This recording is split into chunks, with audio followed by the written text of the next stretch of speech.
ऐसा है कि पाकिस्तान को अब तक लगता था कि अकल दुनिया में 1.5 है, एक उसके पास है और आधी में बाकी दुनिया है, लेकिन ये सारी चीजें टूट गई। भारत ने आखिर ऐसा कौन सा गेम खेल दिया जिसकी वजह से पाकिस्तान बर्बाद हो गया? क्या पाकिस्तान के दिवालिया होने के पीछे भारत खड़ा है? 2016 में भारत ने ऐसा क्या कर दिया था जिसका असर अब जाकर पाकिस्तान के अंदर देखने को मिला है? भारत ने वही गेम खेला जो गेम भारत ने 2020 में भी खेला था। आखिर कौन सा बड़ा खेल हुआ है? जानेंगे जियोपॉलिटिक्स में क्या कुछ चल रहा है और अब आगे भी पाकिस्तान का बचना क्यों मुश्किल होना है। इस वीडियो को बिल्कुल भी मिस नहीं कीजिएगा और अंत तक जरूर देखिएगा। आपको कई बड़े खुलासे देखने को मिलेंगे। चलिए पहले आपको एक ग्राफ दिखलाते हैं। ये जो ग्राफ देख रहे हैं ना आप, ये दरअसल पाकिस्तान का फॉरेन रिजर्व है। ये फॉरेन रिजर्व कब से कब तक का है तो आपको बता दें, ये आंकड़े हम आपको 1991 से लेकर 2018-19 तक का दिखला रहे हैं। इसमें आप देख रहे हैं कि पाकिस्तान का फॉरेन रिजर्व 1991 के बाद चढ़ता गया, थोड़ा डाउनफॉल आता है, फिर चढ़ जाता है, फिर डाउनफॉल आता है, फिर चढ़ जाता है, फिर डाउनफॉल आता है, फिर चढ़ जाता है। और ये वो समय रहता है जब IMF ने तुरंत लोन दिया है पाकिस्तान को। IMF ने लोन दिया और IMF के लोन देने के तुरंत बाद गिरने लगा।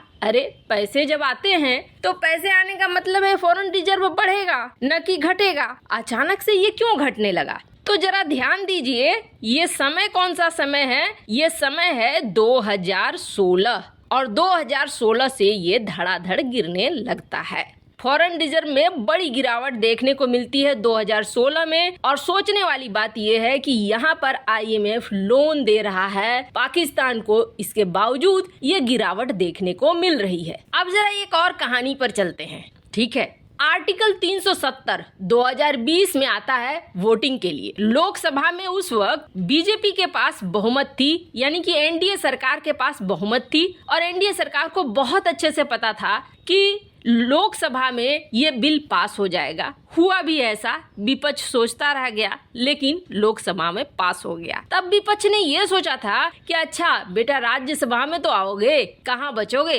राज्यसभा में हमारी मेजोरिटी है और हम तुम्हें बाहर कर देंगे। ये वैसे भी आर्टिकल 370 पास नहीं होगा। जब आर्टिकल 370 पहुंचा राज्यसभा में तब इसका उलट होता है। विपक्षी एकदम से चौंक जाते हैं क्योंकि 125 वोट फेवर में पड़ जाते हैं और मात्र 61 वोट अगेंस्ट में पड़ते हैं। तो यहाँ जरा नंबर को समझिए, गणित को समझिए। राज्यसभा में कितने मेंबर होते हैं? करीब 250 से 275। अभी राज्यसभा में 275 मेंबर हैं। अब जरा गणित घटाइए, 125 प्लस 61 186।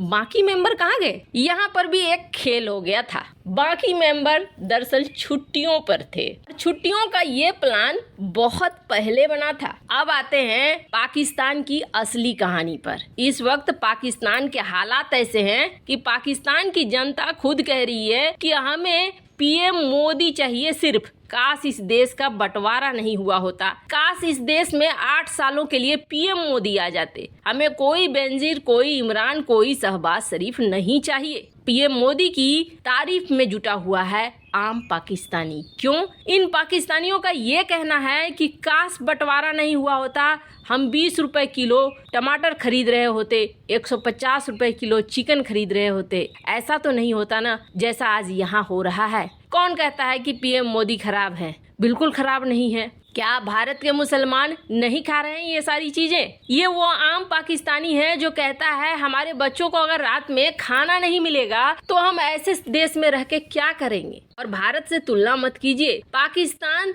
बहुत नीचे है, भारत बहुत आगे और ऊंचा है। स्क्रीन पर देख सकते हैं रेफरेंस। अब आम पाकिस्तानी भी इसी तरीके की मांग कर रहे हैं। अब ऐसे हालात में पाकिस्तान 2016 के बाद क्यों पहुंचने लगा? आखिर भारत ने ऐसा कौन सा गेम खेल दिया था 2016 में? तो आपको याद होगा 2016 का समय था जब भारत ने एक खेल खेला था और इस खेल का असर ये हुआ था कि पूरा विपक्ष खड़ा हो गया था भारत के खिलाफ कि नहीं, आप गलत कर रहे हो, आप सही नहीं कर रहे हो, और बवाल बनाने की कोशिश की गई थी। लेकिन जब तक उन्हें समझ में आता तब तक बहुत बड़ा गेम हो चुका था। होता क्या है, जब पीएम मोदी की सरकार आती है तो पीएम मोदी की सरकार बहुत बारीकियों से जांच करना शुरू करती है। जांच पे एक अलग ही खुलासा देखने को मिलता है। ये खुलासा देखने को मिलता है कि 2000 में ब्रिटेन की एक कंपनी थी देलारू। ये देलारू कंपनी दरअसल करती क्या है, देलारू कंपनी देशों को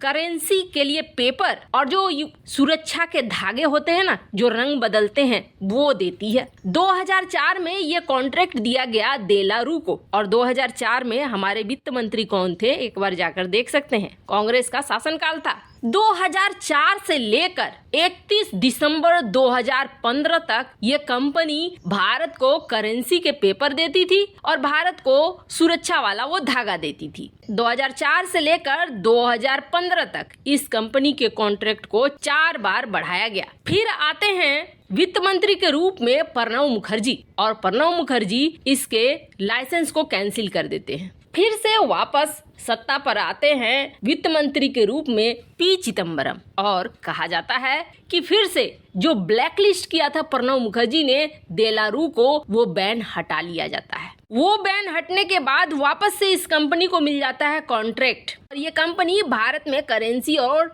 सुरक्षा धागे देने शुरू कर देती है। अब 2016 में एक खुलासा होता है जिसमें सुब्रमण्यम स्वामी कहते हैं कि चिदम्बरम के कारण ही भारत में फेक करेंसी है, और जो शख्स समय वित्त मंत्रालय में सेक्रेटरी था उसने देलारू को परमिशन दे दिया दूसरी बार। इस शख्स का नाम है मायाराम, अरविंद मायाराम। 31 दिसंबर 2012 को देलारू का कॉन्ट्रैक्ट खत्म हो गया था, लेकिन इसे एक्सटेंशन मिल गया।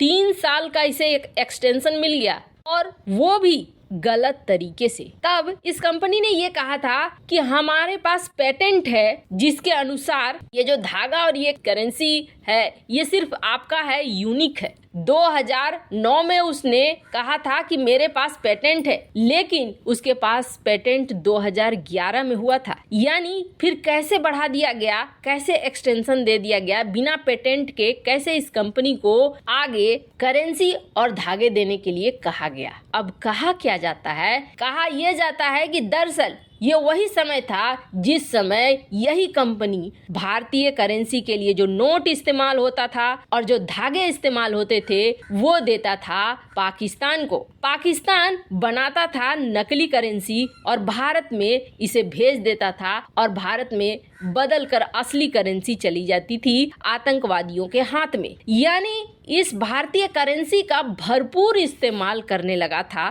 पाकिस्तान। जब भारत की सरकार को इस बात का पता चला तो भारत की सरकार ने 2016 में कर दिया डीमोनेटाइजेशन, और सारे पैसे जो पाकिस्तान के पास थे वो अचानक से कागज में बदल गए। अभी आप देखेंगे इस मायाराम के ऊपर केस चल रहा है, और कहा जाता है कि 2016 से जो गिरावट पाकिस्तान में देखने को मिली उसके पीछे कहीं न कहीं भारत का ये जोरदार अटैक था।